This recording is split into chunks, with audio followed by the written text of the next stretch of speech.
Alors, ici, j'ai décidé de travailler avec ce diapo que vous voyez. C'est le diapo du docteur Babou.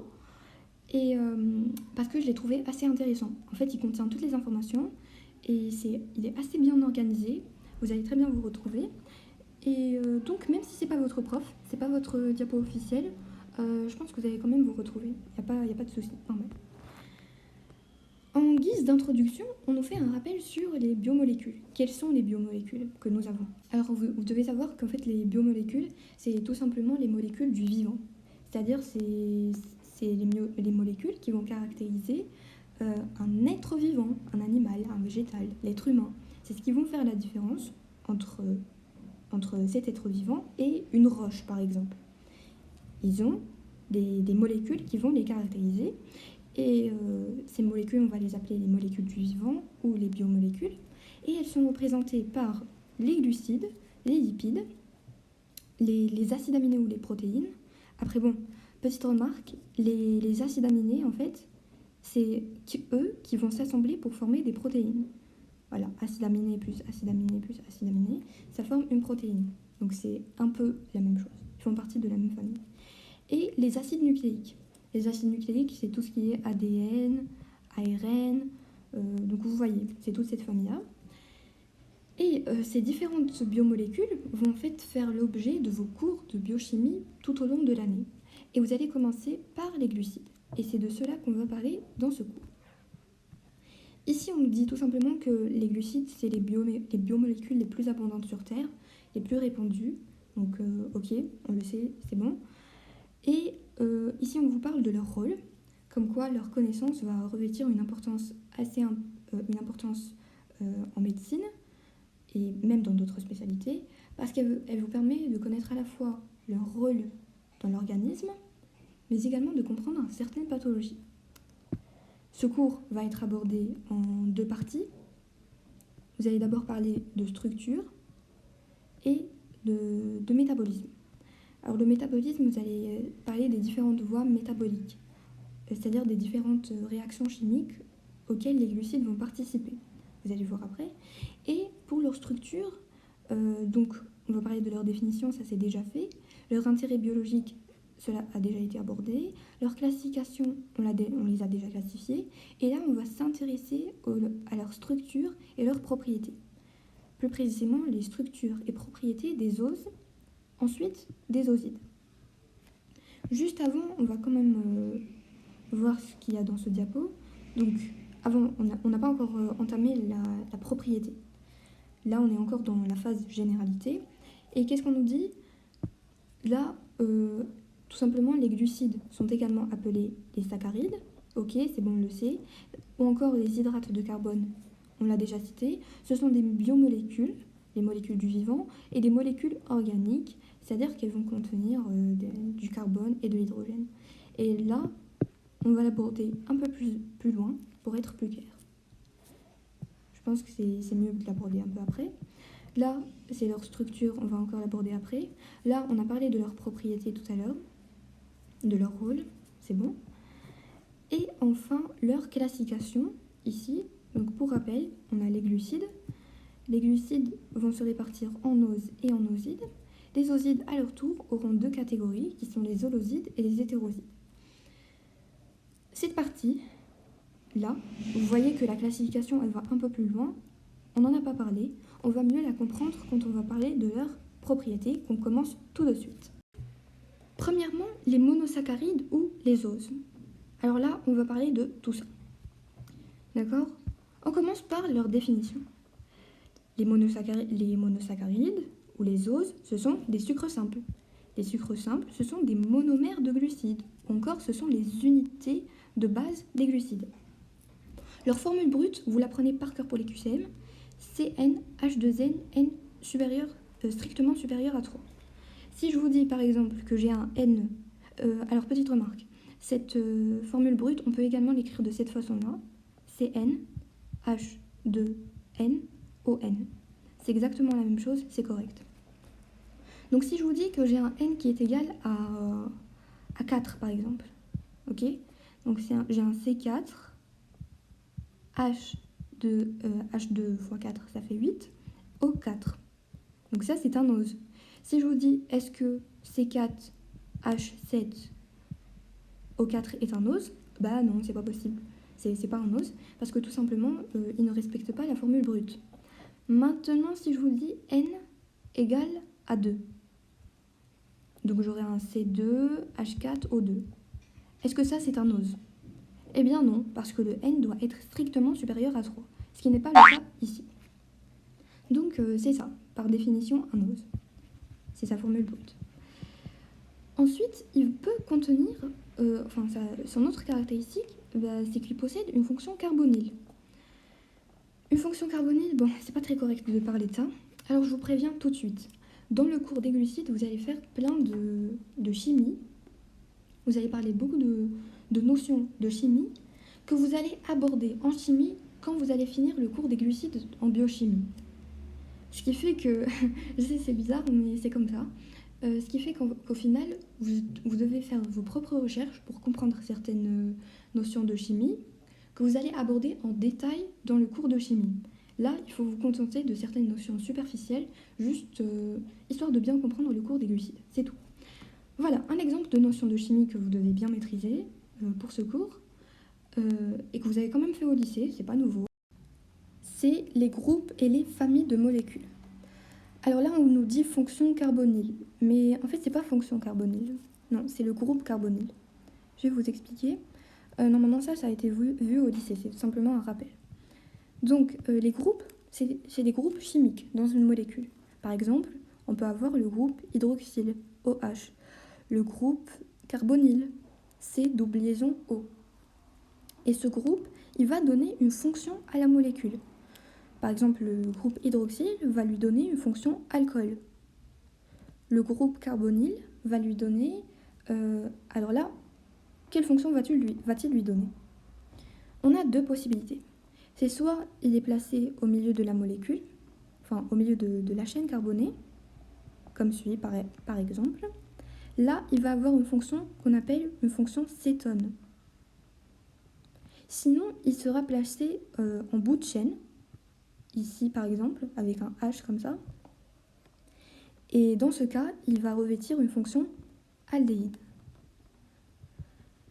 Et vous voyez donc que le groupe carbonyle, pas la fonction carbonyle, peut avoir deux fonctions, soit aldéhyde, soit cétone. Les oses sont également caractérisées par leur fonction hydroxyle, c'est-à-dire qu'ils vont contenir dans leur formule développée des groupements OH. Et ce sont également des molécules, des glucides non hydrolysables. Alors faites très attention ici, c'est très important, c'est une caractéristique très importante d'un ose. En fait, un ose, contrairement à un oside, alors là vous voyez un monomère d'ose, et en reliant plusieurs oses, on a des osides, d'accord? On a un oside, on a plusieurs oses, et en fait, un oside, il est hydrolysable, c'est-à-dire qu'on pourra séparer entre ces différents monomères pour avoir un seul ose. Mais un ose tout seul, il n'est pas hydrolysable. On ne peut pas le scinder en différents monomères. Donc, un ose, c'est un glucide non hydrolysable. Et ça, c'est très important à connaître.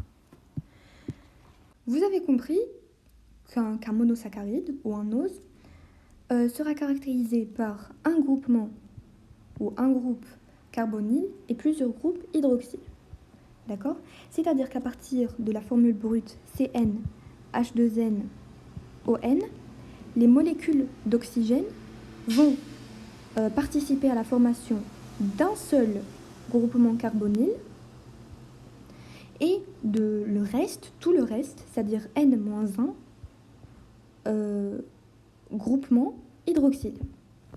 Et vous comprenez donc que dans une seule molécule de glucides, dans une seule molécule de monosaccharide, on a soit une fonction aldéhyde, soit une fonction cétone. C'est-à-dire que ce groupe carbonyle va participer à la formation soit de l'un, soit de l'autre. Et on va toujours garder le même nombre de OH, il n'y a pas de souci là-dessus. Et ça c'est un critère de classification en fait. C'est-à-dire qu'à partir d'une même formule brute, on peut avoir soit un monosaccharide aldéhyde, soit un monosaccharide cétone. Je vous donne un exemple. Si on prend par exemple la formule brute, C6H12O6. Mettez pause et essayez de dessiner sur une feuille sa formule développée. Alors si vous l'avez dessinée, c'est bien, c'est mieux, sinon continuez de voir la vidéo. Vous voyez que on peut avoir soit une molécule avec une fonction aldéhyde, ici, soit une molécule avec une fonction cétone, en gardant toujours le même nombre de OH, comme vous voyez, 1, 2, 3, 4 et 5. Pareil ici, 1, 2, 3, 4 et 5. Et ça, c'est une remarque très importante à prendre en considération. Ça peut vous paraître banal, mais changer uniquement de fonction dans une molécule va la changer entièrement. On n'aura plus le même glucide et ils vont prendre deux noms différents. Ici, on a le glucose et par là, on a le fructose. À partir de là, en prenant en considération les deux fonctions que peuvent avoir des molécules à partir d'une même formule chimique selon la position du groupement carbonyle, on peut définir deux familles ou deux catégories d'oses, qui sont les aldoses, qui vont avoir dans leur formule développée une fonction aldéhyde, et les cétoses, qui eux vont avoir une fonction cétone. Et là, on a complété notre diagramme pour les oses. Donc, pour les oses, on a les aldoses, qui sont des aldéhydes, et les cétoses, qui sont des cétones. Et ça, c'est en fait un critère de classification des oses. Parce qu'effectivement, les oses, on peut les classifier selon deux critères. D'abord, on a parlé de la nature du carbonyle. C'est soit un aldéhyde pour définir un aldose, soit un cétone pour définir un cétose, encore une fois, et le nombre d'atomes de carbone. Dans ce cas, nous allons les nommer en rajoutant un préfixe qui fait référence au nombre de carbone, au nombre d'atomes de carbone. Ainsi, on aura pour un N égal à 3, un triose, pour un N égal à 4, un tétrose, 5 pentoses, etc., etc. Alors il faut savoir que chez les mammifères, et nous on fait partie des mammifères, les êtres humains c'est des mammifères, classiquement on s'arrête au N égal à 6, c'est-à-dire aux exoses. Heptose et octose existent dans la nature, mais pas vraiment chez l'homme. Elles n'existent pas chez les mammifères. On peut les retrouver par exemple dans la paroi des bactéries. Pour caractériser l'ose, on va combiner ces deux critères, en plaçant toujours en premier le préfixe qui désigne la fonction, d'accord, aldose ou cétose, suivi du préfixe qui va désigner le nombre d'atomes de carbone. Et voilà, on aura par exemple des aldopentoses, des aldosexoses, des cétopentoses. On va prendre des exemples. Si je vous dis, alors un ose qui aura 6 atomes de carbone, un groupement aldéhyde et 5 fonctions hydroxyle. 6 atomes de carbone, c'est un exose. Un groupement aldéhyde, c'est un aldoexose. 5 fonctions hydroxyle, c'est un aldoexose, tout simplement. Parce que comme on l'a dit tout à l'heure, on a pour dans une certaine molécule, par exemple ici, on aura 6 molécules d'oxygène, et dans ces 6 molécules d'oxygène, on aura N-1, c'est-à-dire 5 molécules d'oxygène qui vont participer à la formation des fonctions hydroxyles, et une seule molécule qui va participer à la formation de l'aldéhyde. Voilà. C'est-à-dire du groupe carbonyle qui va déterminer ici une fonction aldéhyde. Un autre exemple, 5 atomes de carbone, c'est un pentose. Un groupement cétonique, c'est un cétopentose. Et 4 fonctions hydroxyles, eh bien, c'est tout simplement un cétopentose. Voilà. Donc ici, on nous fait un petit récapitulatif. Vous voyez qu'on garde toujours en premier le préfixe qui va désigner la fonction. Il sera suivi du préfixe qui va désigner le nombre d'atomes de carbone. Tétra, voilà, etc. Et là, on va définir différentes catégories de glucides. Alors, comme on l'a dit, chez les mammifères, le nombre de carbone il va varier de n égale à 3 à 6. D'accord ? Et on a dit dans la formule brute, n est toujours supérieur à 3. C'est-à-dire que le nombre, il est supérieur ou égal à 3. Hein. Tout à l'heure, j'avais dit, je pense, strictement supérieur à 3. Non, il est supérieur ou égal à 3. D'accord? Et donc, le glucide, finalement, le lose le plus simple, il aura un n qui est égal à 3. Et s'il est égal à 3, si je vous dis qu'on a 3 atomes de carbone, c'est donc un triose.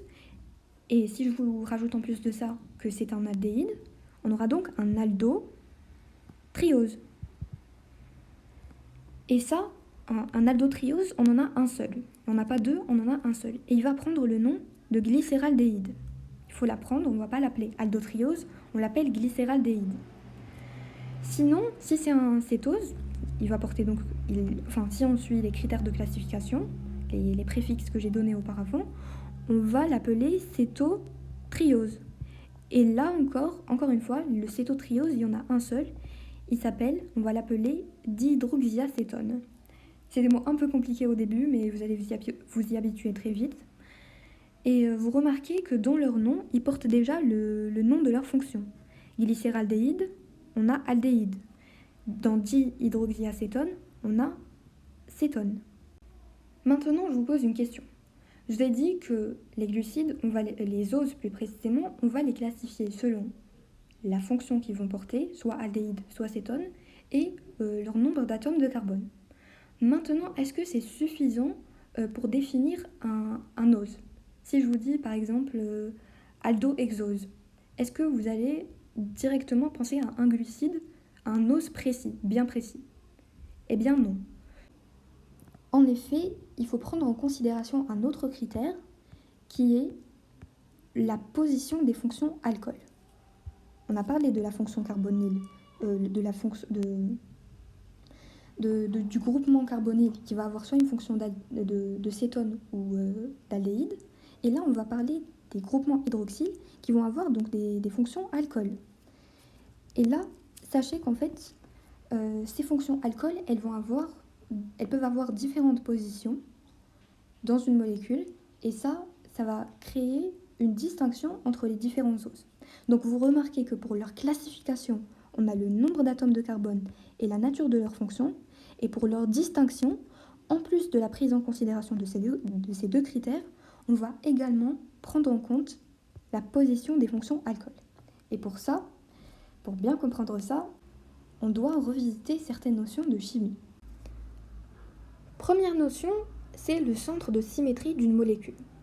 Ce qu'on entend par là, c'est que n'importe quel déplacement d'un atome dans une molécule par rapport à un point, un axe ou encore un plan, va aboutir finalement à une molécule identique. Commençons par le cas le plus simple. Si j'ai un plan ici, qu'on va appeler un plan de symétrie ou un plan miroir, et qu'on effectue une réflexion, c'est-à-dire qu'on ramène... alors là, vous voyez une molécule, elle n'est pas entièrement représentée. C'est-à-dire que là, on a la suite de la molécule. On a d'autres substituts. Par exemple, un CH3, CH2, enfin voilà, vous avez compris. On a la suite de la molécule. Et si on effectue une réflexion, c'est-à-dire qu'on ramène toute cette partie-là, ici, et toute cette partie-là, de ce côté-là, donc on a fait une inversion, on a inversé entre les deux parties de la molécule, ou le mot le plus correct, c'est la réflexion, on a fait une réflexion, on va aboutir à une molécule identique. C'est la même, c'est exactement la même. Donc là, on a un plan de symétrie dans cette molécule. On peut également avoir un axe. Dans le cas de l'axe, on va réaliser ce qu'on appelle une rotation. Si on tourne la molécule autour de cet axe, avec un angle bien précis, on aura une molécule qui lui est identique. Ici, dans cet exemple précis, on doit faire une rotation de 120 degrés. Parce que les atomes entre eux sont séparés par des angles de 120 degrés. Donc, toute rotation de cette molécule autour de cet axe de symétrie de 120 degrés va aboutir à la même molécule. Exactement. Dans le cas où le centre de symétrie est un point, ce qu'on va faire, c'est qu'on va définir un repère x, y, z, et le point de coordonnées 0, 0, 0, c'est en fait ce point de symétrie. il est là. Il était en rouge, j'ai repassé en bleu. Et ensuite, après ça, quand on définit ce point 0, 0, 0, on est libre de définir n'importe quel repère, comme on veut. Là, j'ai par exemple décidé de le représenter de cette façon-là. J'aurai un Y par là, un X, l'axe des abscisses par là, et le Z par là. Et à partir de là, ce qu'on fait, c'est qu'on va représenter pour chaque molécule, on va représenter pour un atome donné, on choisit n'importe quel atome, on va lui définir ses coordonnées dans ce repère. Par exemple, si je prends cet atome, je vais pas le représenter, hein, je vais faire bref. J'aurai par exemple des coordonnées de X1, Y1, Z1. Donc, H1, il a pour coordonnées X1, Y1, Z1.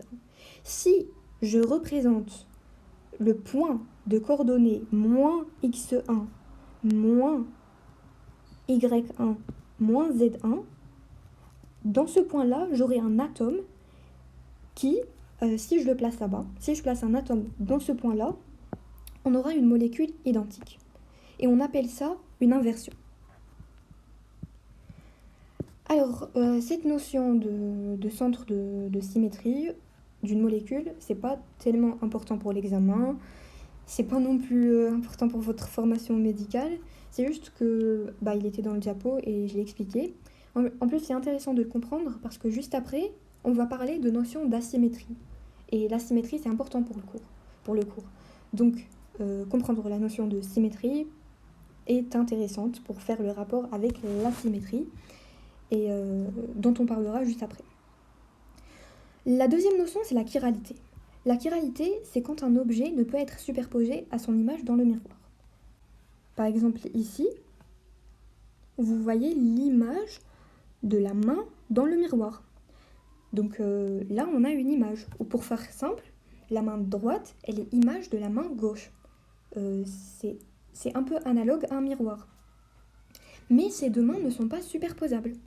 Je sais que spontanément, vous avez envie de me dire « Oui, mais si je colle cette main sur le miroir, on aura, voilà, c'est superposable. » Mais non, c'est pas comme ça qu'on voit. Il faut faire une rotation de la main. Comme vous voyez ici, on va faire une rotation de la main et on va les comparer entre elles. C'est-à-dire que pour comparer deux objets, pour voir s'ils sont chiro ou pas, ils ne doivent pas être parallèles l'un à l'autre. Ils doivent être placés dans un même plan pour pouvoir comparer entre eux. Je pense que l'image est assez représentative et donc que vous avez compris. Voilà. Là, on nous donne un exemple d'objet chiro et pas chiro. Là, la main, on en a parlé, c'est bon. Et juste en dessous, ils ont donné cet exemple. Vous voyez que c'est assez superposable. Enfin, c'est superposable, donc ils sont chiro. On peut également donner l'exemple des molécules. Et c'est d'ailleurs ce qui nous intéresse dans le cours. Si je vous montre, alors si je vous représente ici, je vous représente par exemple une molécule de la sorte, comme vous voyez.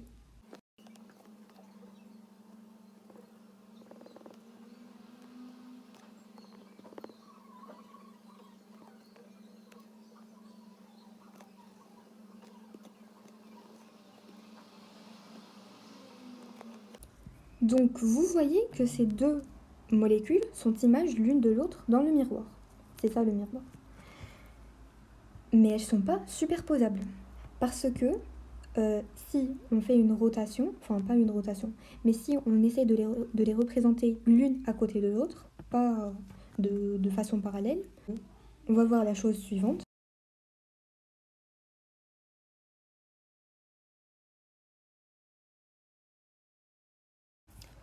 Vous voyez que les boules noires et bleu clair sont inversées de leur position initiale.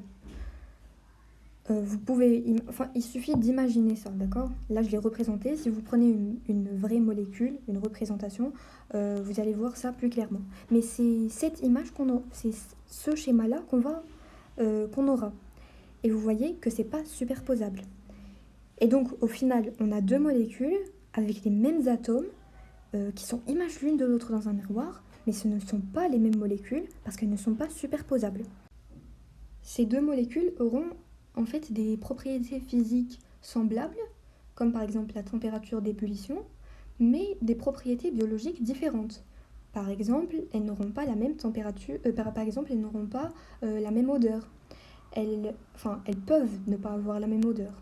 Ou un autre exemple qui nous intéressera dans ce cours, qu'on explicitera un peu plus loin, c'est l'activité optique. Elles auront, ces deux molécules, une activité optique différente. Et ces deux molécules, comme vous les voyez, dans ce cas, on va les appeler énantiomères. C'est-à-dire, énantiomères. C'est ça des énantiomères. C'est-à-dire qu'une molécule chirale va être en mesure de présenter deux énantiomères. C'est tout simplement ça. Et les énantiomères, c'est tout simplement des molécules qui auront les mêmes propriétés physiques, mais des propriétés biochimiques différentes.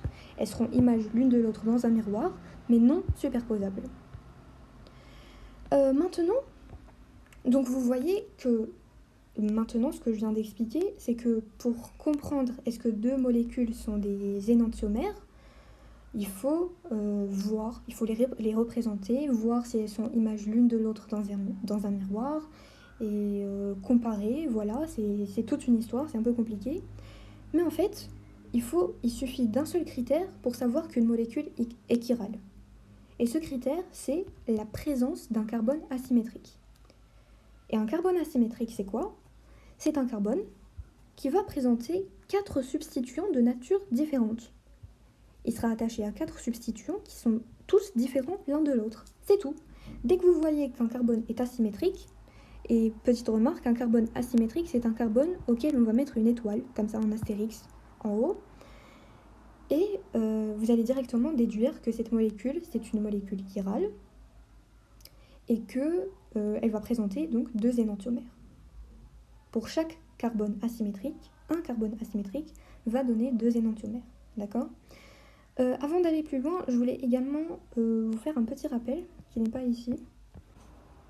Je voulais faire un petit rappel sur les différentes formules ou représentations qu'on a en chimie. On a d'abord la formule brute, par exemple, c'est-à-dire qu'on a toute la molécule, le nom de la molécule. Par exemple, C4H10. Ça, c'est une formule brute. On peut également avoir la formule semi-développée. Ça, bien sûr, vous l'avez fait au lycée, c'est juste un petit rappel. Formule semi-développée. Si je prends le même exemple, c'est-à-dire C4H10, sa formule semi-développée serait la suivante. CH3, CH2, CH2, CH3. On a également la formule entièrement développée. Et là, ce qu'on va faire, c'est tout simplement, on va représenter tous les carbones, d'accord ? On va représenter plutôt tous les hydrogènes. Si je prends la même molécule, j'aurai on va commencer par un CH3, d'accord ? Donc c'est H, H, H, etc. Et enfin, on a la représentation de Cram, c'est celle qu'on va le plus utiliser en fait dans le cours. La représentation de Cram. Alors là, c'est tout simplement la représentation de la molécule en 3D, comment elle est réellement présente dans l'espace. Et elle sera représentée de la façon suivante. Les traits pleins vont faire référence aux molécules qui sont présentes dans le même plan, dans le plan que vous êtes en train d'observer. Les traits hachurés comme ça, les traits plutôt gras, ils vont faire référence aux molécules qui se dirigent vers vous, qui vont en avant du plan. Et enfin, les traits hachurés comme ça font référence aux atomes. Depuis tout à l'heure, je pense que je dis molécules, mais c'est atomes. C'est tout ça la molécule. Et là, on aura des atomes. Par exemple, un H, un groupement CH3, voilà. Et donc, les traits hachurés, ils vont aller derrière le plan. Voilà, c'est ça la représentation de Cram. La 4e notion, c'est l'isomérie. Alors là, suivez bien. Suivez très bien. Donc l'isomérie, c'est quoi en fait des isomères ? Les isomères, c'est des molécules qui ont une même formule brute. La formule brute, c'est la même. Mais leur formule développée ou leur formule semi-développée, elle peut être différente, ou parfois ils ont une même formule développée, mais une représentation spatiale différente. Quand ils ont une même formule brute et une formule développée différente, on va les appeler des isomères de constitution. Quand ils ont une même formule brute, une même formule développée et une représentation spatiale différente, alors là on va les appeler des stéréoisomères. Alors vous pouvez vous demander peut-être comment on peut avoir une même formule brute et une formule développée différente, c'est-à-dire comment on peut avoir des isomères de constitution. Eh bien sachez qu'il y a en fait 3 types d'isomères de constitution. On a d'abord les isomères de chaîne, c'est-à-dire qu'à partir d'une même formule brute, par exemple C4H10, on ne va pas avoir la même chaîne carbonée principale. C'est-à-dire ce C4H10, je peux le représenter soit de cette façon-là, CH3, CH2, CH2, CH2, CH3. D'accord ? Vous voyez que cette chaîne carbonée principale, elle est simple, on n'a pas de ramification, elle contient 4 carbones, 3, 4. Je pourrais la représenter d'une autre manière, de cette façon-là, CH, CH3, CH3. Et là, vous voyez que j'ai une ramification. J'ai pas la même chaîne carbonée principale. Elle contient cette fois-ci 3 carbones uniquement. Ça, c'est ce qu'on appelle des isomères de chaîne. Oui, c'est ça, des isomères de chaîne. Ce sont des isomères de constitution. Le deuxième type d'isomérie de constitution, c'est les isomères de fonction. Alors, on en a parlé tout à l'heure, on a donné un exemple tout à l'heure. C'est les glucides en général, les oses, les monosaccharides. Le C6H12O6, c'est un exemple de monosaccharide. Et vous avez vu comment on peut avoir, à partir d'une même formule brute, soit un aldéhyde, soit un cétone, soit une cétone. Et là, vous voyez que c'est pas la même fonction. Ils n'ont pas la même fonction. Et forcément pas la même formule développée. Enfin, c'est plus parce qu'ils n'ont pas la même formule développée, qu'ils n'ont pas la même fonction. Enfin bref, vous avez compris. Et enfin, on a les isomères de position. De position, c'est tout simplement quand on change la position de la ramification. Si je vous donne, si je vous représente cette molécule, OH, CH2, CH avec sa ramification ici, OH, et là un CH2, CH3, vous voyez que cette ramification, le OH, il est... non, je vais changer la ramification. Je vais mettre un CH3. C'est plus correct. CH3. Donc, vous voyez que cette ramification, elle est sur le deuxième carbone. Je peux la modifier et la mettre sur le troisième carbone. Et là, j'ai toujours la même molécule. Et pourtant, la ramification n'est pas présente sur le même carbone. Ça, c'est ce qu'on appelle des isomères de position. Alors, là, on vient de finir de parler des isomères de constitution. Et pour le reste du cours, c'est pas tellement important en fait. Les isomères de constitution, c'est juste pour comprendre. Ce qui va nous intéresser dans le reste du cours, c'est les stéréoisomères. Alors, les stéréoisomères, on en a de 2 types, 2 grandes catégories. Ce sont soit des stéréoisomères de conformation, soit des stéréoisomères de configuration.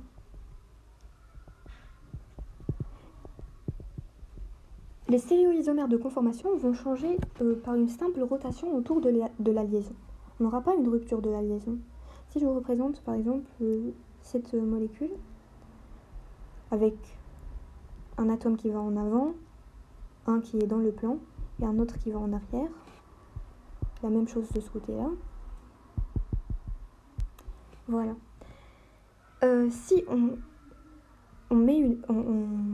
on tourne cette molécule, on fait une rotation de la molécule, sans rupture de cette liaison, c'est toujours la même, eh bien, on ne va pas apercevoir les molécules dans cet ordre-là. Ou du moins, c'est-à-dire qu'on ne va pas les voir dans le même plan. celle-là qui était en avant, elle peut devenir en arrière. Celle qui était dans le plan, qui était sur le même plan, elle peut devenir en avant, etc. Mais on peut facilement revenir à la position, à notre molécule initiale, en faisant une rotation de la molécule sur elle-même, sans aucune rupture de la liaison. Contrairement à l'isomérie de configuration, là on doit comme reconfigurer toute la molécule, on doit casser les liaisons pour pouvoir arriver à notre molécule de départ. Et en fait, même les isomères de configuration, ou les stéréoisomères de configuration plus précisément, vont se répartir en deux grandes catégories. Je sais, ça fait trop là, mais c'est comme ça. À force de les répéter, ça va devenir évident, vous inquiétez pas. Il faut juste les apprendre, il faut les comprendre au début, ensuite à force de les répéter, vous allez les apprendre. Donc pour les isomères de configuration, on en a deux types. Ce sont d'abord les énantiomères, qu'on a évoqués tout à l'heure, énantiomères, et un autre type, ce sont les diastéréoisomères. Alors les énantiomères, on en avait parlé tout à l'heure, c'est tout simplement ces molécules qui sont images l'une de l'autre dans un miroir, mais qui ne sont pas superposables. Et ceci est dû à la chiralité de la molécule, et cette chiralité s'explique elle-même par la présence d'un ou plusieurs carbones asymétriques. Alors la diastéréoisomérie, ou les diastéréoisomères, on va les définir comme suit. Ce sont des molécules qui ne sont ni images l'une de l'autre dans un miroir, ni superposables. D'accord ? Et je vais, pour vous les expliquer, les répartir comme suit. Alors il y a des diastéréoisomères où on va retrouver des carbones asymétriques, et il y a des diastéréoisomères où on ne retrouve pas de carbone asymétrique. D'accord ? Dans les diastéréoisomères où on ne retrouve pas de carbone asymétrique, on a deux types de diastéréoisomérie. D'abord, la diastéréoisomérie cis-trans. Elle est simple. C'est tout simplement en fait quand on a deux carbones qui sont reliés par une double liaison, et ces deux carbones seront chacun reliés à un radical qui peut être le même ou différent. On s'en fout. Même, différent, ça marche. Et d'un autre côté, ils seront reliés les deux à un H. D'accord ? Vous voyez qu'ici, les deux H, ils sont de part et d'autre de la molécule. Ils sont de part et d'autre de la double liaison. Cette isomérie, on l'appelle trans. Plutôt cette diastéréoisomérie, on l'appelle trans. Si on a les deux H qui seront du même côté, alors là, on va l'appeler la diastéréoisomérie ou la configuration 6. 6, ok. Pour faire la différence entre 6 trans, moi ce que je fais, c'est que le 6, le C du 6, je le représente de cette façon-là, c'est-à-dire d'une façon plutôt horizontale. Et vous voyez que les deux bouts du C vont prendre direction d'un même côté. Donc voilà, 6 c'est du même côté, trans c'est de côté opposé.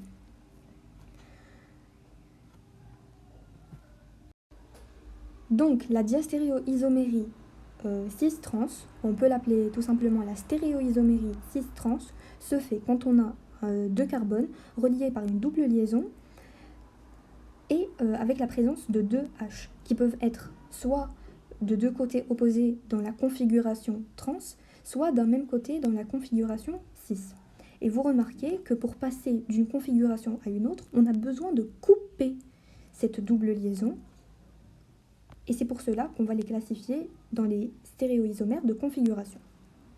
C'est juste une petite remarque. Alors maintenant, imaginez qu'on n'a pas de H. Donc on n'a pas un atome de H, d'hydrogène.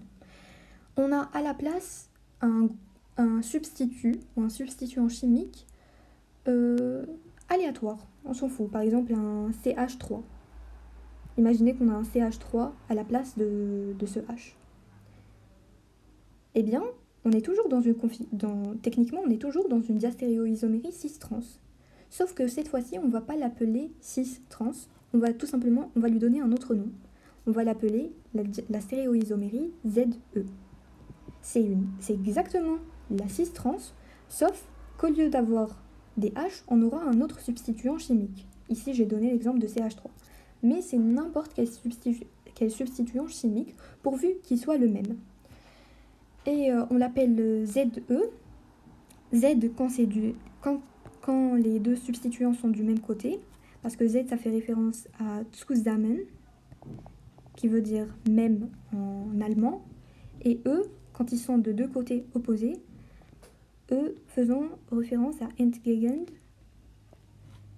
aussi en allemand, qui veut dire opposé, tout simplement. On a d'un autre côté des diastéréoisomères qui vont faire intervenir un carbone asymétrique. D'abord, on a ce qu'on appelle les épimères. Alors les épimères, donc imaginez avec moi qu'on a une molécule qui va ressembler à ça. Ici on a un carbone asymétrique, relié à un autre carbone asymétrique, etc. On a d'autres carbones asymétriques.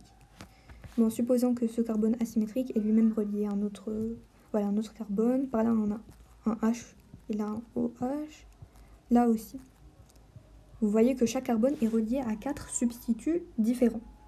Si on a exactement la même molécule, exactement la même, sauf qu'au niveau d'un seul carbone asymétrique, au niveau d'un seul, je dis bien un seul, on aura une autre configuration. Par exemple, dans ce cas, au lieu d'avoir un OH par là et un H par là, on aura le contraire. On va les appeler des épimères. C'est ça, des épimères. Ce sont des diastéréoisomères qui ne vont différer que par un seul centre asymétrique, ou un seul carbone asymétrique. Et on a un autre type de diastéréoisomère, qui est l'anomérie, ou on va les appeler les anomères. Alors là, on va les aborder en détail tout à l'heure, quand on va expliciter une autre notion, donc je préfère ne pas rentrer en détail. Et on va faire un petit récapitulatif.